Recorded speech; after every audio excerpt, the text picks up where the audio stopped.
Hi everyone, నా పేరు సుమ. నేను ఒక chartered accountant and a financial analyst by profession.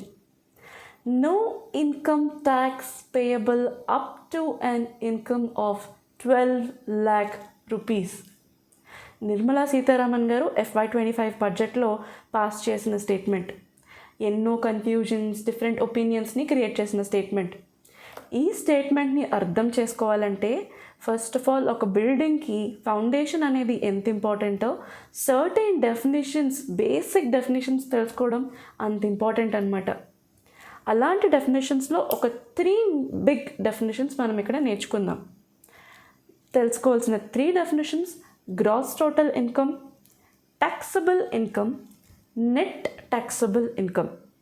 Gross total income అంటే ఏంటో చూద్దాం. గ్రాస్ టోటల్ ఇన్కంలో 5 హెడ్స్ ఆఫ్ ఇన్కమ్ ఉంటుంది. Income from salaries, income from house property, income from business, income from capital gains and income from other sources. ఈ 5 heads of ఇన్కమ్ని add చేస్తే వచ్చే ఇన్కమ్ని gross total income అని అంటామన్నమాట. ఈ 5 హెడ్స్ ఆఫ్ ఇన్కమ్ కూడా different sections and rules ప్రకారంగా calculate చేస్తాం. So finally మనకు వచ్చే ఆన్సర్ని గ్రాస్ టోటల్ ఇన్కమ్ అని అంటాం. దాని తర్వాత న్యూ ట్యాక్స్ రిజిమ్లో మనకి అప్లై అయ్యే కొన్ని డిడక్షన్స్ ఉన్నాయి ఆర్ ఎగ్జామ్షన్స్ ఉన్నాయి. అవి కనుక మనం తీసేస్తే మిగిలిన ఇన్కమ్ని మనం ట్యాక్సబుల్ ఇన్కమ్ అని అంటాం. ఒకవేళ మీరు సాలరీడ్ పర్సన్ అనుకోండి, మీకు standard deduction of 75,000 rupees in new tax regime apply అవుతూ మీ నెట్ ట్యాక్సబుల్ ఇన్కమ్ వస్తుందన్నమాట.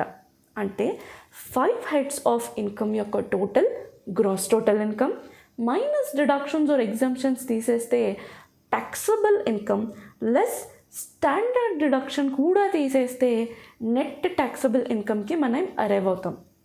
సో సుమా, ఇప్పుడు 3 ఇన్కమ్స్ చెప్పావు నాకు. నిర్మలా సీతారామన్ గారు చెప్పింది ఏ ఇన్కమ్ గురించి అనే క్వశ్చన్ మీకు రావచ్చు. సో నిర్మలా సీతారామన్ గారు మెన్షన్ చేస్తున్న ఇన్కమ్ నెట్ ట్యాక్సబుల్ ఇన్కమ్ అనమాట. అంటే అన్నీ యాడ్ చేసి డిడక్షన్స్ తీసేసి స్టాండర్డ్ డిడక్షన్ కూడా మైనస్ చేసిన తర్వాత మిగిలే ఇన్కమ్ మీకు 12 lakhs or less than 12 lakhs కనుక ఉంటే అప్పుడు మీకు రిబేట్ అండర్ సెక్షన్ 87A అనేది అప్లై అవుతుంది అన్నమాట. సో మనకి ఈజీగా అర్థం అవ్వడానికి up to 12 lakhs zero tax అని అంటున్నారు. కానీ ఒక ఇన్కమ్ ట్యాక్స్ డిపార్ట్మెంట్ దీన్ని ఎలా క్యాలిక్యులేట్ చేస్తారనేది అర్థం చేసుకుందాం.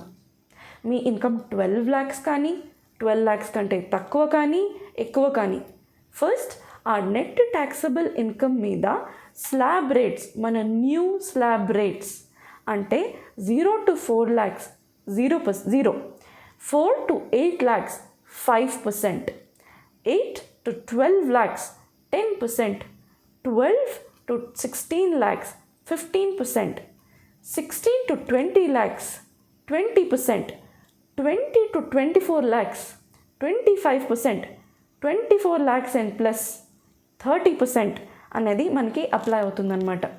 సో ఈ ట్యాక్స్ స్లాబ్స్ అనేవి అప్లై అవుతూ క్యాలిక్యులేట్ చేస్తుంది income tax department.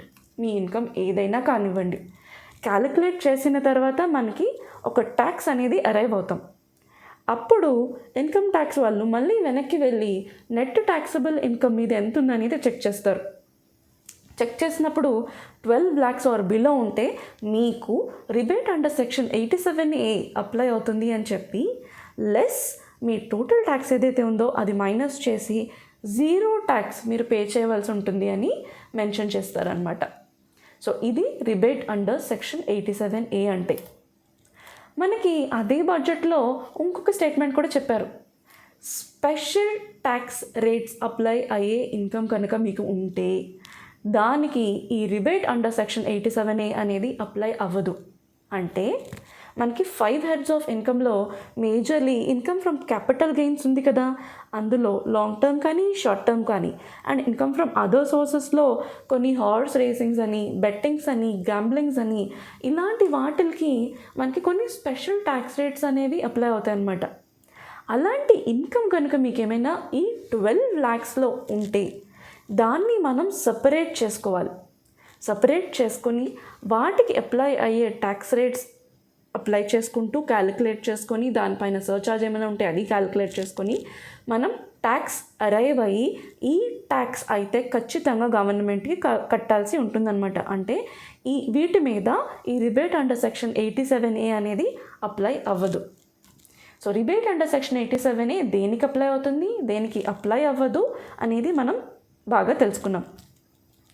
2 days back నా ఆఫీస్ కొలీగ్ ఒకళ్ళు ఫోన్ చేసి, సుమా నా నెట్ ట్యాక్సబుల్ ఇన్కమ్ 12,10,000 రూపీస్, అదే నా కొలీగ్ది 11,90,000 మాత్రమే.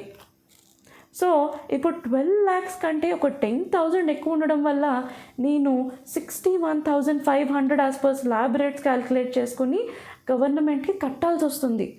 వైల్ దానికి 11,90,000 మీద అసలు ట్యాక్సే కట్టాల్సిన అవసరం లేదు. నాకు 61,000 కట్టేగా మిగిలింది 11,50,000. తను ఏం కట్టకుండానే 11,90,000 మిగులుతుంది. అసలు ఇది కరెక్టేనా నా ఆలోచన అని అడిగారనమాట. సో ఇలాంటి సిట్యుయేషన్స్కి ఇన్కమ్ ట్యాక్స్ డిపార్ట్మెంట్ అనేది మనకి మార్జినల్ రిలీఫ్ అనే కాన్సెప్ట్ని తీసుకొచ్చింది. మార్జినల్ రిలీఫ్ అనే కాన్సెప్ట్ ఇప్పుడు మనం ఎగ్జాంపుల్తో తెలుసుకుందాం. ఇదే ఎగ్జాంపుల్ తీసుకుందాం. 12,10,000 ఈ డిఫరెన్స్ ఆఫ్ ఇన్కమ్ అంటే 12,10,000 మైనస్ 12 lakhs ఎంత 10,000, లేదా మీరు 12,10,000 మీద ట్యాక్స్ స్లాబ్స్ ప్రకారంగా క్యాలిక్యులేట్ చేయండి. మీకు దగ్గర 61,500 వస్తుంది. So 61,500 or 10,000 whichever is lower తీసుకుని అది నాకు పే చేయని గవర్నమెంట్ చెప్తుందనమాట. సో ఈ సిట్యుయేషన్లో మీరు 61,500 పే చేయరు. ఓన్లీ ఆ ఎడిషనల్ ఇన్కమ్ ఏదైతే ఉందో ఆ 10,000 మాత్రమే పే చేస్తే సరిపోతుందన్నమాట. సో అలా మీ ఇన్కమ్ పెరిగే కొద్దీ దగ్గర 12,75,000 మీ ఇన్కమ్ అయితే 12,75,000 మైనస్ 12 lakhs అంటే 75,000 డిఫరెన్స్ ఆఫ్ ఇన్కమ్ వర్సెస్ 12,75,000 మీద మీకు పడే ట్యాక్స్ 71,250 రూపీస్ అంటే 75,000 or 71,250 whichever is lower కట్టమని చెప్పి మనకి గవర్నమెంట్ చెప్తుంది. అంటే 71,250 మనం జనరల్ నార్మల్ ట్యాక్స్ స్లాబ్స్ అని అప్లై అయ్యే ట్యాక్స్ మనం కడితే సరిపోతుంది. ఇక్కడతో మనకి ఈ మార్జినల్ రిలీఫ్ అనే కాన్సెప్ట్ ఫేడ్ అవుట్ అయిపోయిందనమాట. అంటే మనకి డిఫరెన్స్ ఆఫ్ ఇన్కమ్ పెరిగిపోయి ట్యాక్స్ అనేది తగ్గిపోయింది ఈ ఎగ్జాంపుల్లో. సో ఈ 12,75,000 అండ్ అబవ్ ఉన్న వాళ్ళకి నార్మల్ ట్యాక్స్ స్లాబ్స్ కింద మీ ట్యాక్స్ క్యాలిక్యులేట్ చేసి గవర్నమెంట్కి పే చేయాల్సి ఉంటుంది. సో ఈ వీడియోలో మనం గ్రాస్ టోటల్ ఇన్కమ్ అంటే ఏంటి, ట్యాక్సబుల్ ఇన్కమ్ అంటే ఏంటి, నెట్ ట్యాక్సబుల్ ఇన్కమ్ అంటే ఏంటి, నిర్మలా సీతారామన్ గారు చెప్తుంది ఏ ఇన్కమ్ గురించి, and rebate under section 87A ఎలా క్యాలిక్యులేట్ చేయాలి, మార్జినల్ రిలీఫ్ అనే కాన్సెప్ట్ అంటే ఏంటి అనేది తెలుసుకున్నాం. నా ఎక్స్ప్లెనేషన్ మీకు నచ్చిందని అనుకుంటున్నాను. సో ఈ వీడియో కనుక మీకు నచ్చినట్టయితే లైక్ చేయండి, షేర్ చేయండి, సబ్స్క్రైబ్ చేయండి. ఇంకా మంచి వీడియోస్తో ఇంకా ఈజీగా ఎక్స్ప్లెయిన్ చేయడానికి మీ ముందుకి మళ్ళీ వస్తాను. All the best and take care.